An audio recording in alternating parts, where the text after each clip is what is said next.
Assalamualaikum warahmatullahi wabarakatuh.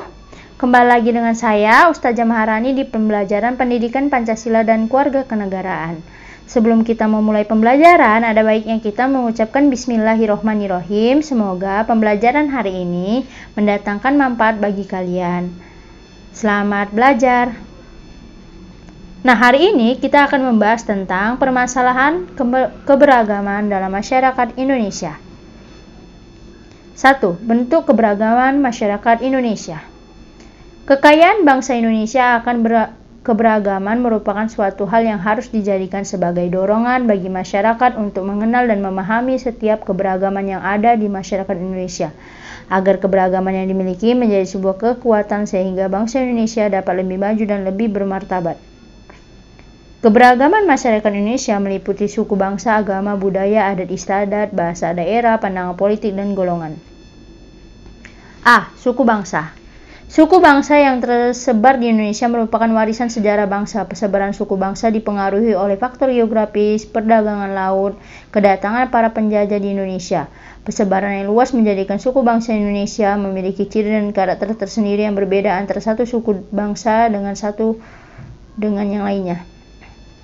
Walaupun memiliki suku bangsa yang beraneka ragam, kita tetap satu bangsa, tanah air, dan bahasa, yaitu Indonesia. Untuk itu, kita harus menyadari bahwa keberagaman itu merupakan kekayaan yang tak ternilai harganya dan harus dapat dijadikan sebagai kekuatan yang mampu mempersatukan bangsa Indonesia. B. Adat istiadat. Adat merupakan peraturan tentang perbuatan manusia yang lazim dilakukan sejak zaman nenek moyang dan diikuti oleh keturunannya. Adat yang telah melembaga disebut adat istiadat. Adat istiadat berupa tata kelakuan yang relatif turun-temurun dari generasi ke generasi sebagai warisan nenek moyang sehingga kuat integrasinya dengan pola-pola perilaku dalam masyarakat. Sedangkan adat yang dimiliki sanksi hukum disebut dengan hukum adat. Bangsa Indonesia memiliki kekayaan adat istiadat yang beraneka ragam dari berbagai daerah seluruh Nusantara. Bahkan seorang ahli hukum adat Indonesia yaitu Mr. Van Vollenhoven mengungkapkan tentang sistem lingkaran hukum adat atau adat Rechtskringen yang mengklarifikasikan dari sekian ratus adat Indonesia menjadi 19 lingkaran hukum adat atau suku bangsa, yaitu 1. Aceh, 2. Gayo, Alus dan Batak, 3. Minangkabau, 4. Sumatera Selatan, 5. Melayu, 6. Bangka dan Belitung, 7. Kalimantan, 8. Minahasa, 9. Gorontalo, 10. Toraja, 11. Sulawesi Selatan, 12. Ternate, 13. Ambon, 14. Timor, 15. Irian Jaya, 16. Bali dan Lombok, 17. Jawa dan Yogyakarta, 19. Jawa Barat. Nah, di sini ada gambarnya, bisa diperhatikan. Setiap suku bangsa memiliki adat istiadat dan ciri khas masing-masing yang berbeda antara suku bangsa yang satu dengan suku bangsa lainnya. Hal ini nampak dari keanekaragaman budaya daerah tersebut seperti rumah adat, pakaian adat, senjata tradisional, alat musik tradisional, lagu-lagu daerah, tarian daerah, makanan khas tradisional, kerajinan khas daerah, upacara adat, sistem kekerabatan. Ada beberapa daerah wilayah Indonesia yang memiliki sistem kekerabatan yang masih kuat dianut oleh masyarakat. Sistem kekerabatan diantaranya sebagai berikut. A. Parental.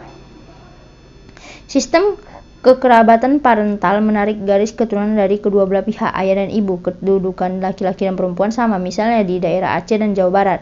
Di daerah parental, apabila suatu anggota masyarakat akan menyelenggarakan pesta perkawinan, maka menurut adatnya biaya pesta ditanggung oleh kedua belah pihak atau berdasarkan kesepakatan masing-masing pihak. Di Jawa Barat, misalnya dengan adat Sunda, biasanya pihak laki-laki mengeluarkan biaya untuk membawa barang atau seserahan, serta memberikan bantuan dana untuk penyelenggaraan pesta kepada pihak perempuan, sedangkan pihak perempuan mengeluarkan biaya untuk penyelenggaraan pesta. 2. Patrilineal. Sistem kekerabatan patrilineal menarik garis keturunan dari pihak bapak. Kedudukan laki-laki lebih tinggi dibanding perempuan. Misalnya di daerah Palembang dan Batak. Di daerah patrilineal juga ada suatu anggota masyarakat yang menyelenggarakan pesta perkawinan, maka seluruh biaya perkawinan ditanggung oleh pihak laki-laki. Sedangkan pihak perempuan tidak dibebankan untuk menanggung biaya perkawinan kecuali atas kesepakatan kedua belah pihak. 3. Matrilineal. Sistem kekerabatan matrilineal menarik garis keturunan dari ibu. Kedudukan perempuan lebih tinggi dibanding laki-laki, misalnya di daerah Minangkabau. Di daerah matrilineal Jika ada suatu anggota masyarakat akan menyelenggarakan pesta perkawinan, maka biaya perkawinan sepenuhnya ditanggung oleh pihak perempuan, dan pihak laki-laki tidak dibebankan untuk menanggung biaya perkawinan kecuali atas kesepakatan kedua belah pihak. C. Agama. Agama merupakan suatu hal yang tidak terpisahkan dari kehidupan masyarakat Indonesia karena keragaman suku bangsa, letak geografis, dan latar belakang sejarah merupakan faktor penyebab terjadinya keragaman tersebut.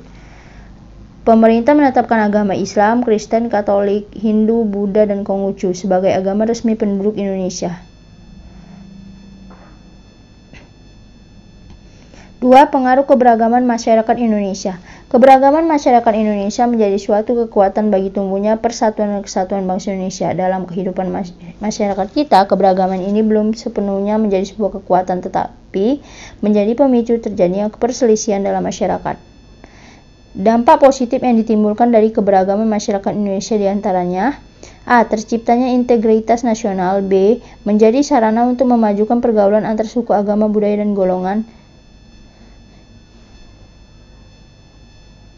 C. Dapat memperkaya khazanah budaya bangsa.